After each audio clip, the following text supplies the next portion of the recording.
Having a person or people in our lives that are consistently negative or critical in their style of communicating with us can be very, very challenging to deal with, and it can quite often leave highly sensitive people feeling very hurt and angry.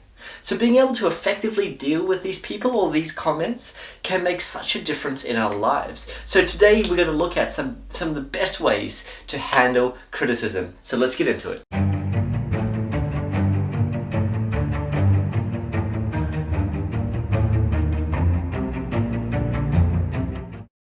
Now, very commonly, these types of negative comments are often hidden under a passive-aggressive attack.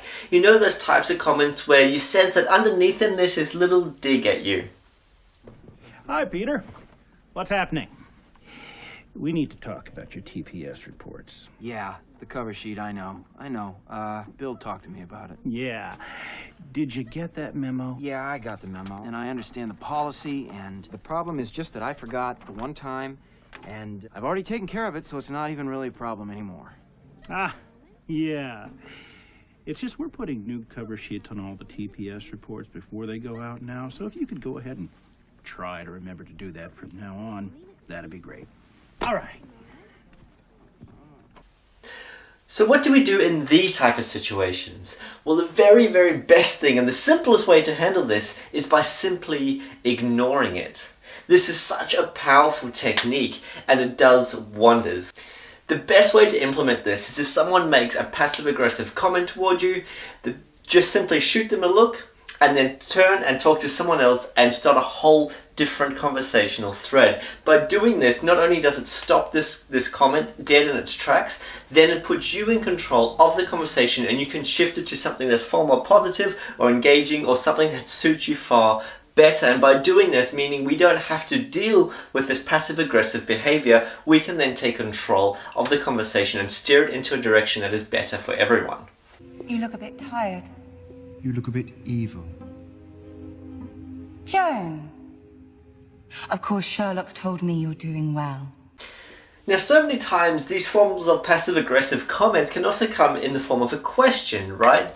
I'll give you a great example. When I first started doing my life coaching and NLP training, I was speaking with someone where I was working at the time, and they said to me, "What, are you going to be the next Tony Robbins?" And I just got the sense that underneath that question, they were really questioning the validity of what I was doing. And in my head, I heard them saying, "This is stupid, this is never going to work, you can't do this," and all these other things, right? So what I did at the time, and what I don't recommend you do, is I started addressing all of those things in my answer. And ultimately, it didn't work out very well. We just went back and forth, and I was feeling a bit frustrated. I'm sure he was feeling a bit frustrated as well. Not the ideal outcome.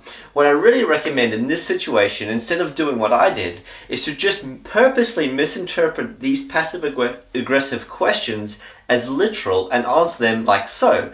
So going back, if I could turn back time and do that situation again, if he said to me, "So what, are you going to be the next Tony Robbins?"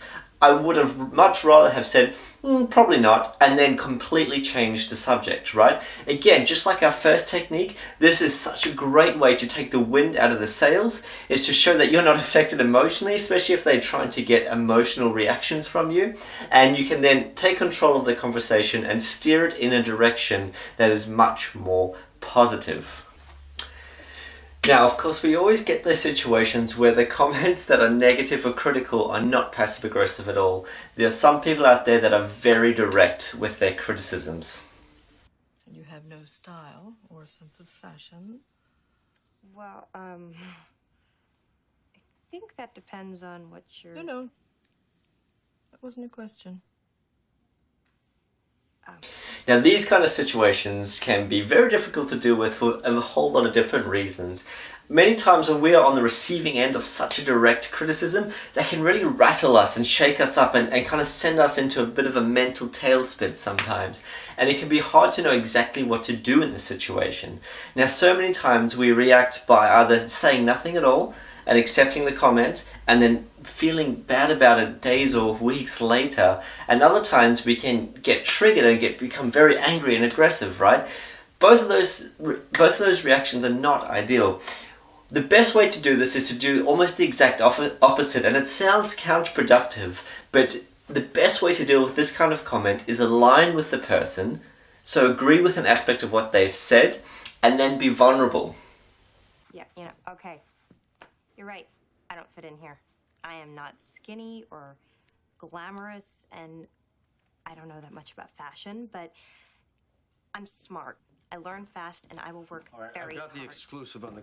And the reason why this works so well and is such a great tool to use is because to be vulnerable like that and to align and agree shows a tremendous amount of self-confidence. Right? It is very easy to be emotionally triggered and to react in a rage or anger, or to say nothing at all. None of that shows any self-confidence. But to align and calmly align with them, to agree with the aspect of what they've said, and then to be vulnerable, takes tremendous courage. And what that will do to the person giving the criticism, that will really, really highlight to them that you are not going to be hurt by what they've said. You have enough confidence and a high enough self-esteem to realize that you are not perfect, like none of us are. So practice doing that. Now that takes a lot of practice and it takes a lot of effort, but if you want to develop the mindset on how to become more confident to be able to do just that, we have a video that I will link to in the description below about how to be confident in any situation. Now the last thing I'd like to add, and this is very, very important, and this is to find your tribe. Now it can be so difficult that if you're going about your day and you think you're the only highly sensitive person in your family or your friend group or where you work, it can be so difficult because you don't always seem to be able to connect or relate to people on the same way, and certainly people don't seem to be able to understand you in the way that you would like to be understood. And that can leave us feeling a little bit insane, right? So the best thing to do is to find like-minded people, or to find people that are like you, okay? And if you don't know of any groups or communities that are local, the internet is your best friend here. There's so many groups on social media, like for example on Facebook, where you can go in and you can chat with other people who are highly sensitive, and finally you'll feel understood. Now this goes a long way to realizing that you're not insane, there's nothing wrong with you, and by doing that it just puts you at ease, and then when people make comments that are negative or critical, it can help you handle that in a much better fashion. So that's it for this video. If you enjoyed it, please like and subscribe to our channel. We have a lot of content for highly sensitive people specifically, and we're going to try bring our content every week. But guys, thank you so much for watching, and I cannot wait to see you on the next one.